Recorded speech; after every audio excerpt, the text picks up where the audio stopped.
Fala minha gente, sejam bem-vindos. Mais um vídeo aqui do Filosofia Nossa. Hoje nós vamos falar sobre a IA e o governo mundial. Será que a IA vai ser um instrumento nas mãos do governo mundial? Será que a IA vai acabar com todos os empregos? Vamos falar um pouquinho sobre essas previsões que estão surgindo aí e, claro, um comentário à luz do pensamento cristão, da palavra de Deus, do Apocalipse, tá? A gente tentar entender um pouquinho mais sobre isso, contribuir um pouco com esse pensamento, tudo bem? Se você gosta de filosofia cristã, gosta de pensar as coisas à sua volta a partir do cristianismo, esse canal foi feito para você. Então curte, comente, se inscreva, compartilhe o nosso conteúdo. Considere também ser nosso aluno de forma gratuita. Primeiro link da bio, você se inscreve e recebe os links das aulas exclusivas. As aulas não são públicas, ok? É feito a partir de link privado. Beleza? Claro que você pode convidar as pessoas, mas receber o link é só quem está inscrito mesmo, tá bom? Então, bora pro nosso vídeo falar um pouquinho sobre a IA e sobre essa ideia de governo mundial. Aí, tudo bem? Pois bem, primeira coisa, a gente precisa pensar a IA numa chave um pouco maior, beleza? Não dá, aqui quando a gente fala da IA nesse sentido, a gente não está falando da IA apenas do ChatGPT, do Cloud, sei lá, né, do Gemini, sei lá, né? Não está falando apenas disso, tá bom? De criar uma imagem, criar um vídeo, não é só isso, é um pouco maior. Por exemplo, nós estamos falando da IA numa gestão de uma loja, por exemplo. Já existem lojas, mercados assim. Você entra, existe um monitor que capta a sua face, sua íris, te identifica, você já é cadastrado ali, né? É como você tem uma conta na Amazon, só que é uma conta numa loja física. E ele te reconhece, você pega um carrinho, tudo que você pega lá na prateleira e coloca no carrinho já é debitado automaticamente da sua conta. Se você tira do carrinho e coloca lá, ele é estornado, como o seu cartão de crédito, né? Então, aí você nem passa cartão, você vai. Você pôs no carrinho e sai da loja. Vai lá, põe no seu carro, devolve o carrinho e vai embora, né?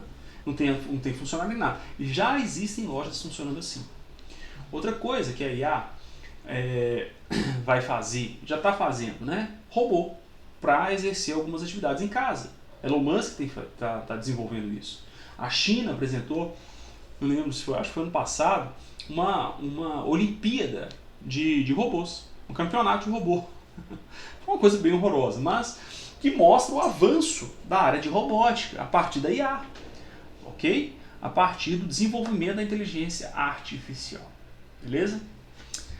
Pois bem, e aí também carros autônomos, que você vai poder entrar no carro, vai acabar com o Uber, né? Ou pelo menos o motorista, né? A Uber compra o carro autônomo, coloca lá e pronto. Você entra, leu sua íris, você fala para onde você quer ir, o carro te leva, acabou, debitou lá no seu cartão, aí pronto.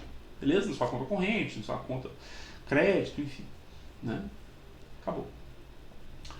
Nesse sentido, é que pensadores, empresários começam a refletir sobre a questão da IA. Há uns anos atrás, o próprio Elon Musk falou assim, gente, vamos frear um pouco o desenvolvimento da IA.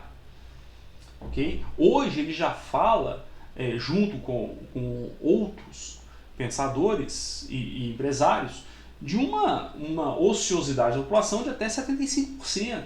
Ou seja, 3/4 da população mundial estaria sem emprego nesse cenário. Olha para você ver. Tá? Porque substituiria. E o Yuval Harari, um filósofo, né, israelense, ele vai dizer o seguinte, olha, ao contrário das revoluções tecnológicas do passado, que transformavam o trabalho, essa vai destruir postos de trabalho. Ok? Por quê?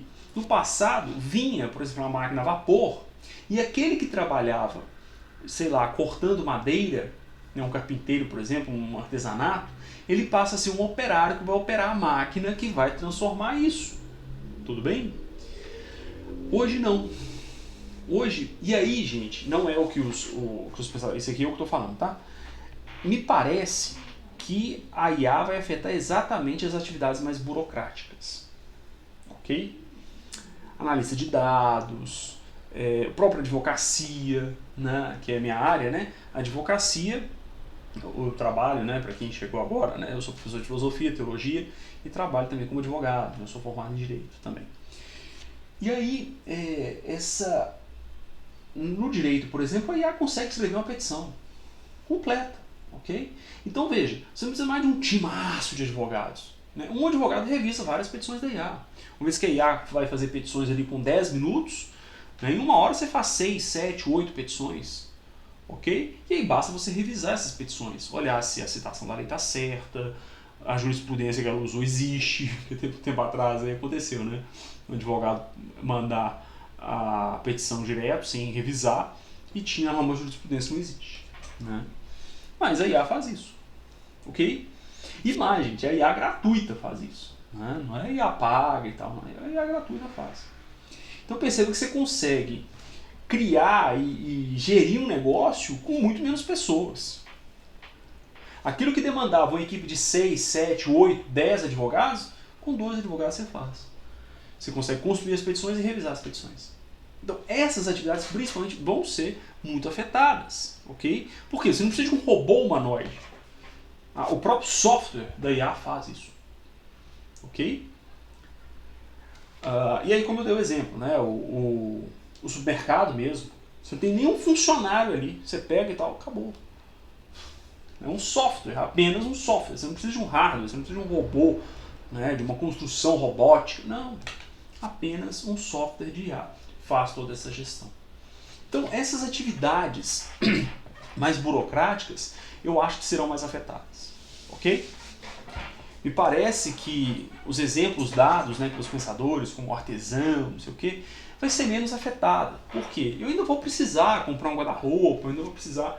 Tudo bem, vai ter máquinas para fazer isso? Vai, né? Mas em alguma medida, talvez eu ainda mantenha alguma coisa ligada a um certo artesanato, como fazer comida. Então essas aí talvez ainda tenha algum espaço nesse mundo, penso eu, ok? Mas as previsões são essas, tá? 3/4 da população ociosa, economia colapsando, e aí Harari, Bauman, né, e outros pensadores vão dizer o seguinte: olha, o único jeito dessa sociedade não colapsar é o Estado assumindo a gestão econômica. E uma vez que o Estado assume a gestão econômica, ele assume as rédeas da vida da gente, ok? Pensar liberdade no sentido civil, no sentido político, é necessariamente pensar a liberdade religiosa, a liberdade familiar e a liberdade econômica, que são as 3 esferas da vida humana que sustentam a liberdade. É exatamente isso, tá? Diante do Estado. Uma vez que o Estado domina por completo a economia, e com uma razão para isso, a liberdade está bem sacrificada. Ok? E aqui a gente já começa a mudar o foco de uma reflexão social, política, para uma reflexão teológica, para uma reflexão bíblica cristã. Tá? Por quê? Veja só.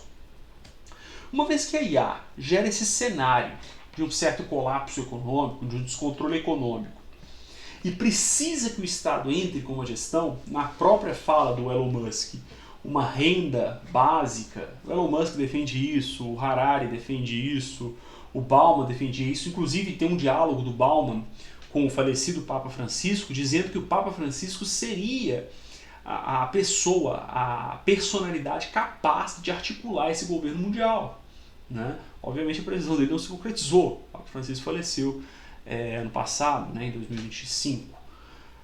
Mas enfim, é possível, tá? É muito provável que o Vaticano esteja envolvido nisso aí. Tá? É muito provável, uma figura eminente. Aqui eu não estou falando nada contra o catolicismo, nada contra o catolicismo. Tá? Quem é católico e assiste esse vídeo, né? Mas é provável que sim, gente. A maior expressão do cristianismo é a Igreja Romana, no mundo, quero dizer. Né? Claro que as denominações protestantes vêm crescendo. Falava disso, né, no meu vídeo sobre o Brasil Evangélico, né, que se você não assistiu, assiste lá. É o vídeo anterior a esse aqui, publicado uma semana antes desse. Então veja, uma vez que esse cenário se desenha e o Estado vai assumir esse controle com a aprovação da população e mais, numa articulação mundial, gente, vai interferir na vida da gente. E é exatamente esse cenário que a Bíblia aponta para o governo do Anticristo. Um governo mundial, um governo anticristão, antibíblico, e eu acrescentaria antiverdade, né, porque Cristo é a verdade última, né? Então, ante essa verdade. Um governo que exige alinhamento pleno, então um governo que vai censurar, um governo que vai ter um viés autoritário muito grande, ok? Mas que será aprovado pela maioria da população, porque estará resolvendo um problema muito sensível, que é o problema econômico, ok? Então, assim, é um governo que vai gerir o mundo inteiro, né? Resolvendo o problema das pessoas, cumprindo o que está nas escrituras. É aquele que vai curar a ferida da terra, a fome, resolver o problema econômico, da desigualdade e assim por diante, né? Os próprios Elon Musk, Zuckerberg, reconhecem que esse governo seria com muitas características do que é o socialismo, tá? Com muitas características. Não exatamente a mesma coisa, mas com um viés muito forte. O Harari também vai um pouco nessa linha, né? Pois bem, e aí veja bem, a ideia aqui é a seguinte: quando a Bíblia apresenta o governo do anticristo como um governo mundial, um governo que exige aderência, que exige obediência total, isso é o quê? Veneração, gente. Num primeiro momento, esse governo será venerado. Num segundo momento, ele vai exigir a adoração, porque ele vai querer ficar no lugar de Cristo. Elimina-se o cristianismo para que esse governo fique no lugar. Tem um livro muito genial, tá? É um romance, uma distopia, chama O Senhor do Mundo. Nesse livro é exatamente isso que acontece. Um governo com uma personalidade assume o governo de toda a Europa e começa a assumir o governo do mundo. Mas ele não se vende como um governo autoritário. Você percebe o viés autoritário, mas em um discurso legitimador, ele não é autoritário. Ele está fazendo bem para a humanidade. É exatamente isso, gente. Né? Não se iluda. O anticristo não vai chegar como anticristo. O anticristo vai chegar como um camarada extremamente generoso, que ama a humanidade, e assim por diante. Tá? Com um discurso lindo. Beleza? Por que eu falo, né, que é possível que o Vaticano esteja no meio? É o falso profeta, é aquele que vai legitimar uma população piedosa, aquele governo. Tá? É isso. Né? E aí, uma vez que esse governo assume o poder, ele precisa de lideranças religiosas para legitimá-lo, né? Para colocar na cabeça das pessoas que ele é bom. Então não se iluda. Né? Enfim, a IA vai ser uma ferramenta na mão do governo? Parece que não. Por todos esses especialistas que eu citei aqui, no mundo empresarial e na filosofia, em especial os dois, né, que eu citei, Harari e o próprio e o Bauman, né? Agora, recentemente, o atual Papa, Leão XIV, soltou um documento falando sobre a IA, né, sobre as preocupações da IA, e fez um convênio, né, uma parceria com a Anthropic, a dona do iCloud, do Cloud, né, para desenvolver IA. O Vaticano envolvido aí nessa questão da inteligência artificial. Né? Então veja que a articulação global é nesse sentido, é nesse caminho. Tudo bem? Biblicamente falando, o governo mundial é uma profecia e que vai acontecer.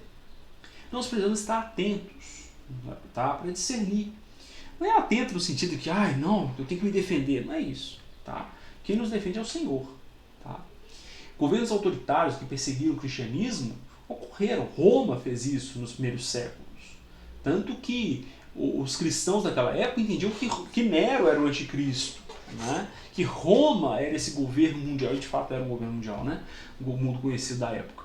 Era exatamente essa perseguição. Eles já estariam vivendo a grande tribulação profetizada por João no Apocalipse. Okay? Era a leitura que os primeiros cristãos faziam. Beleza? De fato, essa interpretação pré-tribulacionista, né, que Cristo viria antes dessa perseguição, é uma interpretação mais recente. Tá? Essa interpretação não está muito presente ali até a Idade Média, não. Okay? Entendia-se que Jesus voltaria uma única vez e que a perseguição iria passar sobre toda a igreja.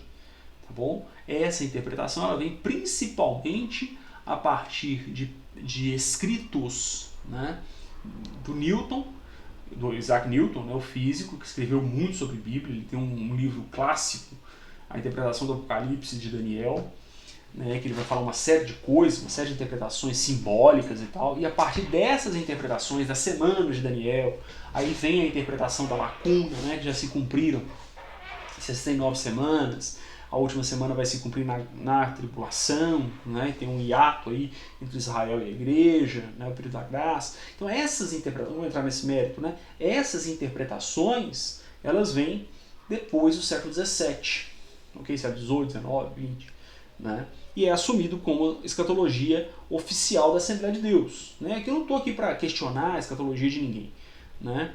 Mas apenas para dizer que, seja qual for a interpretação escatológica, o governo do anticristo é sempre interpretado como um governo mundial, um governo que controla a economia, um governo que articula com a religião e um governo que exige que ele seja o Deus daquele povo, o Deus daquela população que está viva. Né? E a IA aqui não seria uma ferramenta, mas seria, digamos, o fator que conduziria a uma necessidade desse governo. Okay? E uma vez o governo estabelecido, ela seria, claro, um fator de controle. Okay? Mas não um controle no sentido de que esse governo usaria a IA para controlar tudo, mas simplesmente porque ela seria um pressuposto. Se eu não estou usando, se eu não estou cadastrado, se os meus dados não estão entregues à IA, eu não posso comprar, eu não posso vender, eu não tenho a marca da besta. É aqui que a marca da besta pode ser interpretada como uma marca física, uma marca ideológica, ou, como eu particularmente gosto de interpretar, uma marca que envolve os dois. Talvez você tenha não uma marca física, mas um registro da sua íris nesse sistema mundial de compra e venda. Tá? Pode ser isso. Né? E para você ter esse registro, você teria que se submeter a uma série de coisas, inclusive a um culto civil a esse governo. A marca da besta estaria aí. A marca da besta vai separar quem é fiel a Cristo e quem não é fiel a Cristo. Né? Esse movimento, de alguma forma, é mostrado nesse livro, O Senhor do Mundo, de uma maneira literária, mas interessante demais. Para quem é protestante, esse livro é de viés católico. Né? Então, o catolicismo que é o grande, digamos, a vertente verdadeira do cristianismo lá é o catolicismo. Tá? Mas é um livro maravilhoso de se ler. Tá bom? Mostra exatamente isso. Pois bem, então não acho que a IA vai ser um grande problema, mas sim, tudo no mundo caminha, se organiza para esse governo mundial, para o cumprimento das profecias. Okay? Isso tem que te preocupar? Não, claro que não. Se você é um cristão genuíno, você confia no Senhor seu Deus. Agora, eu tenho uma filha, criança, está vindo mais uma, vai nascer agora no final do ano, né? A gente tem que se preocupar em formar essas crianças, formar essa geração para esse mundo, para eles minimamente lidarem com essas situações, ok? Hoje, eu particularmente falo com os meus alunos e vou tentar criar nas minhas filhas uma educação de habilidades. Não preocupada com títulos, como eu fiz. Né? Dediquei anos para tirar meu bacharelado, minha pós-graduação, enfim. Mas baseada em habilidades. Idiomas, saber fazer coisas manuais. Por quê? Carpintaria, manutenção das coisas, a IA não vai fazer. A IA não vai consertar as coisas na sua casa. A porta do armário que quebrou, o chuveiro que queimou, a IA não vai consertar isso. Mas pode ter um robô, tá, meu filho, mas até essa tecnologia ser popular, isso demora. Né? Então, nessas habilidades, pode ser que você consiga ganhar algum dinheiro aí. Tudo bem? Então, nesse mundo de tecnologia, foque em habilidades e na sua devoção a Deus. Tá? Né? Porque o que vem se desenhando aí é exatamente o cumprimento das profecias bíblicas.